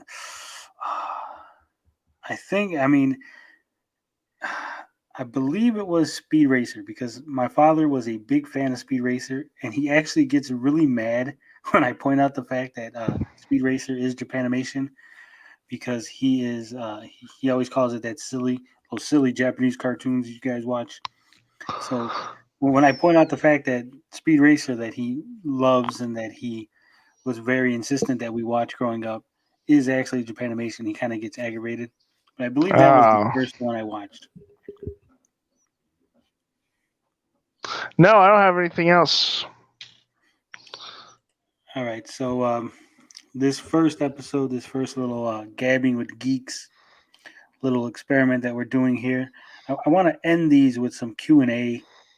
If you guys got any questions, Yeah, as I'll an tell you about appreciation, anything.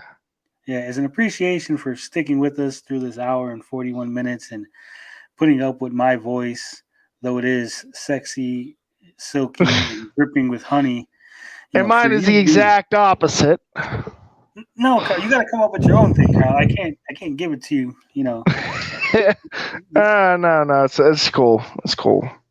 So, if you guys got any questions, we'll go ahead and take some questions from the audience. Yeah. Ask us anything, ask our opinions on anything.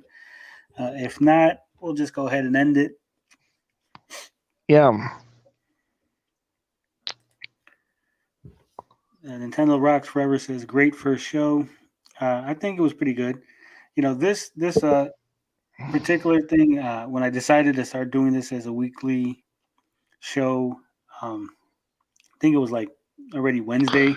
So I really didn't have time to plan, to get topics going, to discuss beforehand with Carl what we were going to talk about. So this was all, once again, off the cuff. Luckily, they struck my channel, so that gave us a good 45 minutes. Yeah, I know, right? Boy, that was lucky. Laughing my ass off. Speed Racer English voice didn't even sync with the animation. The dubbing company had to speed run lines to fit the lip syncing. Yeah, part of that was the bad lip syncing was due to the translation, but part of it was due to the fact that English animation was using more frames per second than the Speed Racer because when Japanese animation first started, they used less frames because it was a cost cutting measure. So that's why you get a lot of those weird, still shots of them not actually moving their mouths or nothing, but they're talking.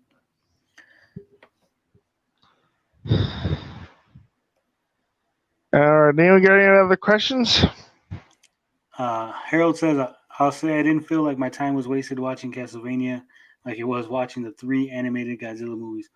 Oof. So you're saying those aren't good. I seen those, and I kept saying I'm going to watch those because, again, I'm a big Godzilla fan.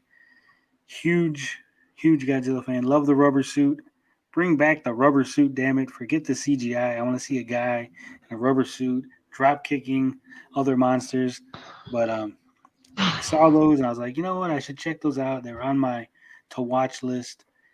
But if Harold's saying they're no good, I might not.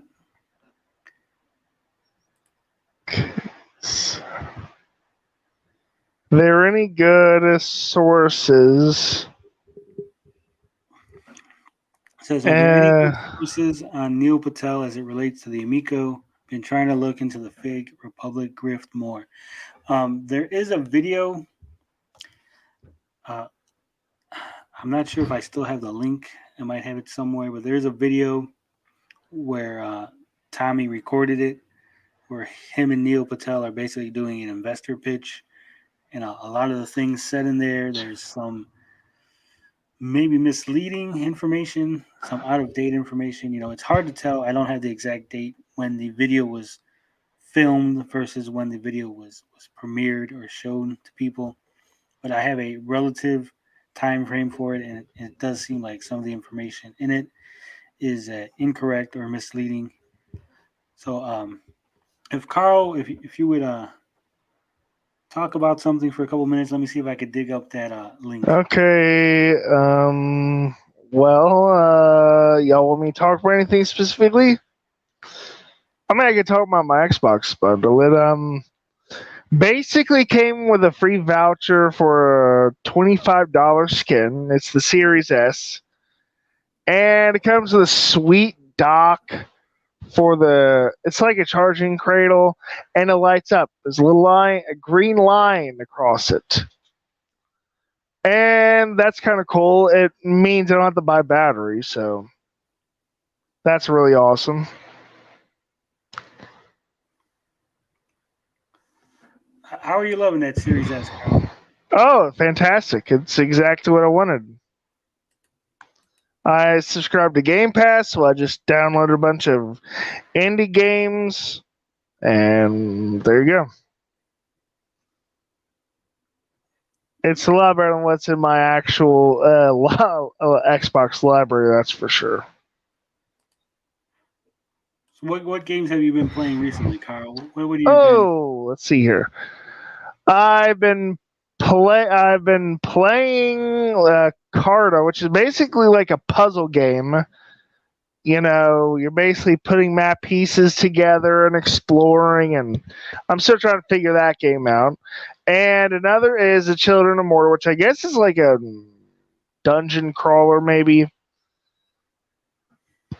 A little bit of Hollow Knight.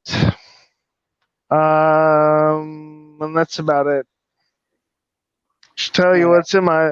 Huh? I was going to say, I do have a link here for, who was it that asked about it? Was it Bisco? Bisco, yeah. Here. Biz, I'm putting a link. It's a web archive. So check that link out that I just dropped in the chat. It puts you to a nice little interview with Tom, Chris, and Neil. I believe it's basically the manuscript or script of the video that they did, and I think that if you follow the trail, you might be able to see the actual video that they made.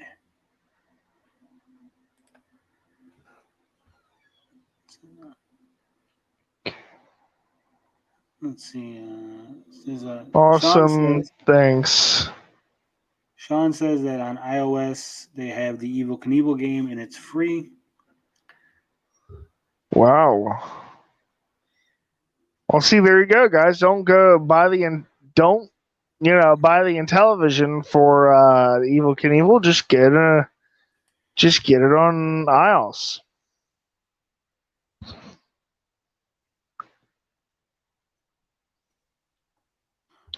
I do wonder why they didn't remove it. Oh, dude, you'll love this. Guess what the skin I got for my Series S is? I got a wood grain skin for my Series S. Wood marble, I think it's what it's technically called. All right, so there it is. Sean. Anyone else? On iOS, I got the Evil Knievel. I got the App Store open up real quick here. So we do have Amico skin. I mean, the Series S skin is from Caseable. They do like really nice handmade covers for tablets, and I have no idea how this thing is going to be honest. It's supposed to be handmade and super deluxe. $25 is the regular price. I got it for free, so It's. I'll be taking pictures of it after I got it fully skinned and set up. So let's take a quick look at this App Store Evil Knievel here. It has a 4.2 rating in the App Store. Well, that's not bad. It's not bad. The size, it's only 321.7 megabytes. It is free. Just It is about. Yeah. It's got it's copyright 2015, 2016. 4 plus. I'm trying to see. It doesn't say how many downloads. There's no downloads. So we don't know how many downloads it had in the iOS store. It's unfortunate. I'm wondering if it is on the Google Play Store.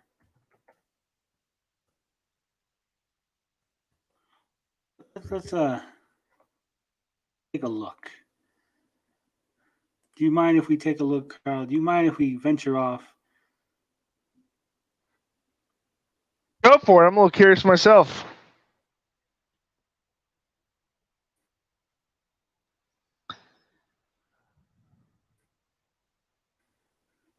It wasn't so slow.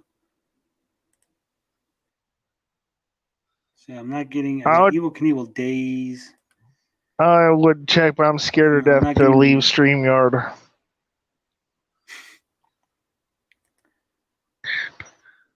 Every time I go off somewhere else, StreamYard just shuts down on me, so.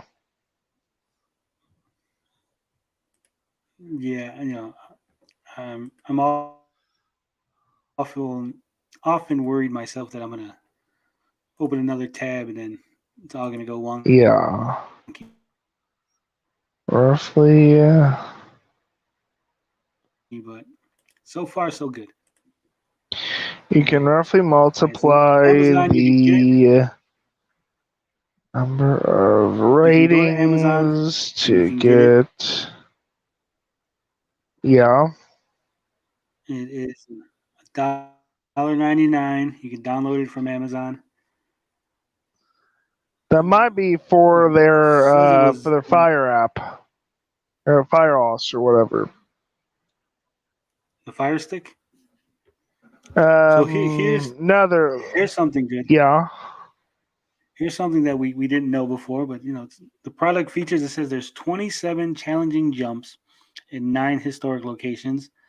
So that means if the Amico version is just a reskin, that there's only going to be 27 levels total, with 11 different bikes, 8 outfits, 20 special helmets, and then of course the leaderboards, achievements, and all that. So I mean, the game doesn't sound like there was a lot to it, and not a lot of meat on the bones. Oh, that sucks. All right, we're gonna get to this comment from Ninja Kitty because I know he asked. It's been sitting there. It says, I have a question for Tony. Any movement on interviewing that developer that was approached by Intellivision? I did reach out to that particular individual. Got no response, but we'll see. Maybe I'll reach out to them through email later on and see what I can see. But I am attempting to talk to them. It is a particular developer that said that they were approached by Intellivision with an offer. They refused it. So I'm curious as to what the offer was, and if we could maybe kind of get an idea of what their structure is for developers. That'd be interesting.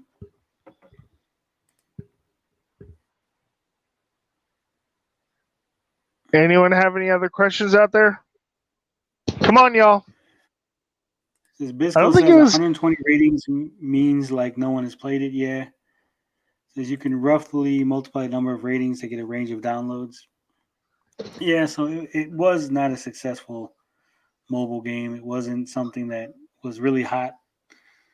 Not a lot of people were into it. So, well, I mean, like I said, people really don't care about People care as much about Evil Knievel as they do Tommy Tallarico.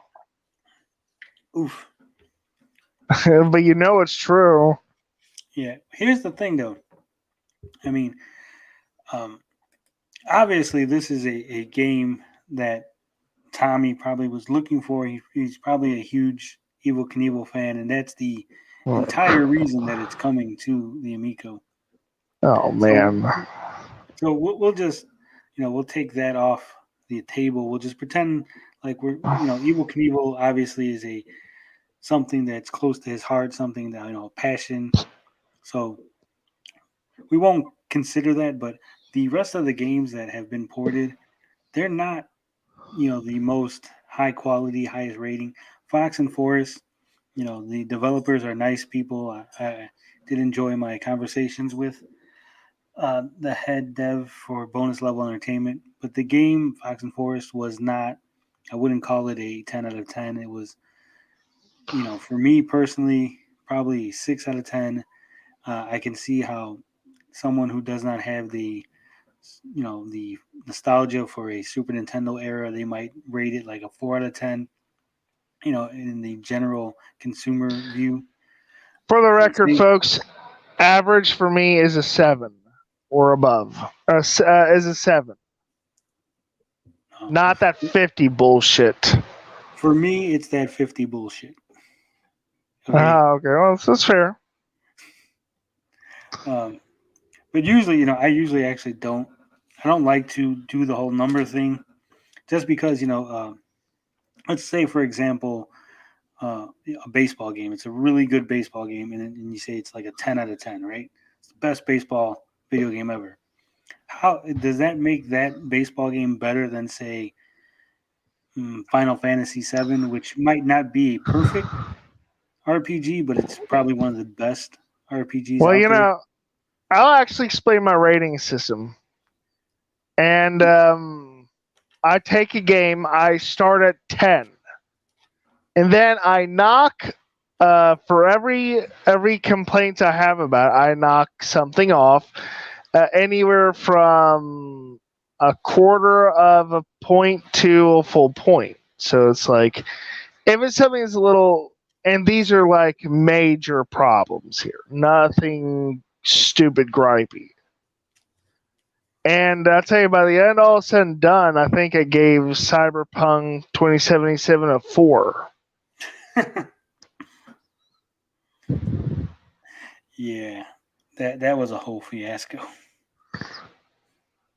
I mean, it's interesting because I remember mentioning that on the Topic Angry Joe's post, and he was shocked that I gave it a 4, but I tell you, he gave it a 4 himself for the console version. So, yeah, maybe he listened to me or something. I don't know. Maybe. Personally, for me, I don't like to get, like I said, I don't like numbers because you have Yeah, so many different understandable. genres. So I just usually, typically, when I review a game, I give it a recommended or not recommended. And I usually give That's fair. qualifiers. I'll give a qualifier. I'll say something like, well, if you are a sports fan, obviously this will appeal to you, so it's recommended. It's not recommended if you're not a sports fan, there's nothing here for you, or something Mm. similar to that. Because, I mean, there are games that, will appeal to people of all walks of life. And there's niche games that are, if you're a fan of this particular anime, you'll like it. But if you're not a fan of this particular series or this particular, comic book or whatever, you probably won't like it. Like the Avengers game, I don't recommend it. It is too expensive. Doesn't have a lot of good end game content. Single player content is not the best. But personally, I'm having a lot of fun with it. I am a huge Avengers mark. I'm a huge Marvel mark. So I'll I'll tell play you, the shit out of it. when I heard that it was coming out in the same breath as Marvel Ultimate Alliance 3, I had a funny feeling that I was not going to like that game. And everything I've ever heard about suggests I'm not going to like it. No, it's very grindy, very much a looter shooter, Diablo esque type game. And if you're not into those kind of games, you probably won't like it. like I said, I just like Marvel. I just like running around as the Hulk, smashing robots because I'm a simple man. My monkey brain likes when the Hulk smashes robots. So I that's don't blame you. Sometimes I don't want to think about what I'm doing. I just want to smash some robots. But on that note, if there are no other questions, if no one has anything else they want to hear us discuss, if Speak now Carl or forever hold your peace. either ask us a question or suggest a song for Carl to sing. You don't want to hear me sing. I'm tone deaf. So I think 2 hours. It was a good live stream. I think once again, obviously very happy that Carl could join us. I'm here whenever if you can't find anyone else. So No, Carl, you're not. You're not. I just want to make this clear. Carl, you're not here because I can't find anybody else. You're not here as a last resort or as some sort of, oh well, I got nobody else. I might as well have Carl. No, you're here because we like you here. We like hearing you. You have good conversation. So you are on the top of the list. You are well, a thanks. front runner. That said, we will, this particular Gabbing with Geeks, I will try to get more people on there. Ninja Kitty. I don't want to have too many. The goal is to have myself obviously permanent because it's my channel, so I will be on Right. here every week, It's his whether you like channel it or and not. he'll do what he wants to. Exactly. So if you don't like my voice, You unfortunately, would try to. It would happen to you. this won't be the show for you. But I will try to get other people, maybe Ninja Kitty, maybe Carl. I am in talk with two individuals. I don't want to spoil anything. I don't want to build it up. I don't want to hype it, and I don't want to clout chase. But there are two individuals that have sizable channels that have expressed interest of being on here to discuss the Amico. They don't do a lot of videos discussing things like that. They do make videos about topics, but they have more longer form content. So, you know, they might want to pop in, have a couple 10, 15-minute conversations. I'm trying to make that Yeah, happen for you guys. yeah. I I will guess try you to did see. get a song out of me. You did. And I'm going to try to see if I can get some developers. I did talk to, I don't know if you've seen the Kickstarter video I did, the quick look at a Kickstarter. But I'm trying to do more of those. Um, Maybe I'll get some developers to pop in, discuss Gamers the games. should. Ninja Kitty says I should get Relic Gamer to come on next week. I'm not I sure will he'd say have this. anything nice to say about either of us, to be honest. I will say this. Anybody who is not banned on the channel, if you're not banned from the comment section of my videos, then you're welcome to jump on, to have a conversation, to talk to us. I mean, I don't care if you have 0 followers, 0 subs. I don't care if you've never made a video. As long as you can come on, be respectful, have a conversation, you're welcome. I Retro Bro generally wants to try to come be. on. I generally try to be respectful. I stumble over my words, but That happens. But like I said, if Retro Bro wants to come on, if Yeah, he should Tommy, totally come on. I can be nice. if Tommy wants to come on, if if PewDiePie wants to come on down here, he can come on down. He looks like a claymation puppet. So like I said, we're open to have anybody on here. I would prefer Geeks, as the name of the show is Gabbing with Geeks. So having someone who's like not a geek would probably be weird, but no, we'll still welcome them. Yeah. But there's no other questions, if there's no other comments, if you got nothing left to discuss, I'm gonna go ahead and end it. So You know, long. if you have suggestions, Farewell. Auf Wiedersehen. Goodbye. if you have suggestions for the next stream, something you want us to discuss, you can leave a comment here, leave a comment on one of the other videos, send me an email, send me a tweet, hit me up on Reddit, Discord. I'm not hard to find. But with that said, how we do it here. Cold connoisseur today. Carl will be singing Aqua's Barbie Girl next week. So stay tuned for that. I'm gonna get him the lyrics. He's gonna study. No way. I sing that song in my head all the time, and I always get the lyrics wrong. See, so I will send you the lyrics. I'll sing the girl part, and you can sing the boy part. How's that sound, Carl? I mean, sure, why not? All right, so you know how we do it here. Love, peace, booty grease. We out this bitch.